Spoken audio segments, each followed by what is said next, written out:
Apple and Google used to be close. Google CEO Eric Schmidt was even a member of Apple's board for 3 years.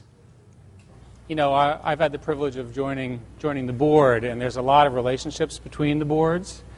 And I thought, if we just sort of merge the companies, we could call them Apple Goo. A lot of love there from Schmidt on stage at the iPhone launch in 2007. Why? Because every phone Apple sells includes Google Maps and YouTube, and the iPhone's default search engine is Google.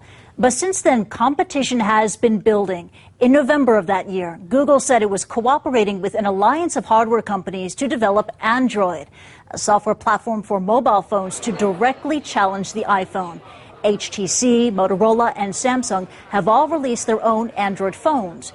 And earlier this month, Google released a phone under its own brand, the Nexus One. Now, it's also released a web browser to compete with Apple's Safari and announced plans for an operating system called Chrome OS. Apple said Google's emergence as a competitor was one reason why Schmidt left the board of Apple last August. Apple's moves have been a little bit more secretive. Reports say it bought a mapping company called PlaySpace in July.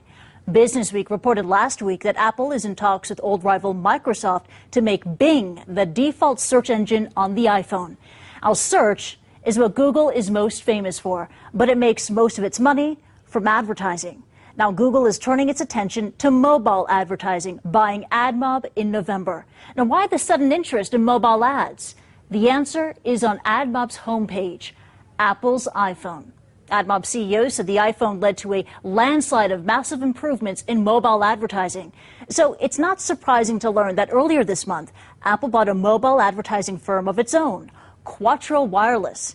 Now, selling mobile ads, it might not be as exciting as selling music or phones, but it could be Apple's boldest move yet, and another shot at its one-time ally, Google.